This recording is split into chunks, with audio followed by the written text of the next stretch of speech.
Bismillahir Rahmanir Rahim. It's the year 255 AH. The oppressive regime is continuously on the lookout for the person whom the Shias believe to be the Qa'im and rally around him to overthrow the government. The Abbasids aren't going to take this lightly. Pressure is building on the Shia community and even more on Imam Hassan Askari, the 11th Imam and father-to-be of that Qa'im. Mostly under house arrest in Samarra and with spies around him, Imam Hassan Askari has little contact with his followers. He carries out his roles through his representatives in a system now running strong and smooth. And in such a situation, Imam Mahdi is then born. But this reality is disclosed to only a limited number of companions and representatives. The news spreads throughout the system, but remains a secret from the bigger public. Imam Askari is finally martyred, and Imam Mahdi goes into Ghaybah al-Sughra, the minor occultation. This is a period where only one representative, the Na'ib selected by the Imam, has the exclusive permission to meet and communicate directly with the Imam. In this period of Ghaybah al-Sughra, there were a total of 4 Na'ibs, one after the other. Uthman ibn Sa'id al-Amri, Muhammad ibn Uthman ibn Sa'id, Abu al-Qasim Hussein ibn Ruh Nawbakhti, and Ali ibn Muhammad as-Samuri.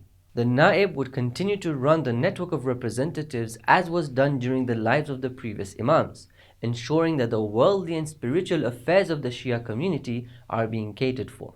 The pressure on the community is at its peak, and even the Na'ibs are very restricted. And now, Ali ibn Muhammad as-Samuri, the 4th Na'ib, after very few years in duty, receives a letter from the Imam, this time a letter addressed to himself.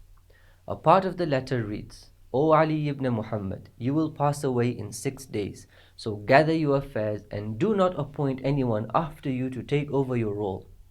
فَقَدْ وَقَعَتِ الْغَيْبَةِ الثَّانِيَةِ, for the second Ghaybah is to start. فَلَا ظُهُورَ إِلَّا بَعْدَ إِذْنِ اللَّهِ, and the Dhuhur will only take place with the permission of Allah.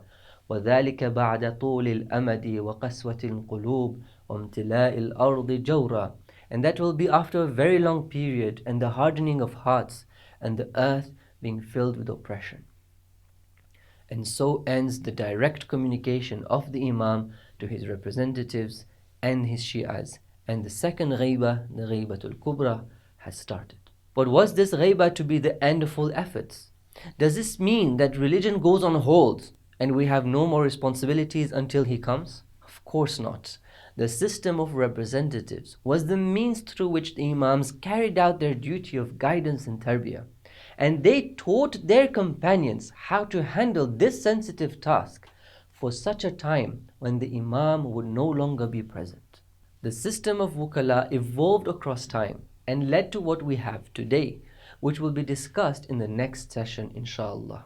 So this was a quick recap of session 22. There's a lot more detail in the actual session, so don't miss out.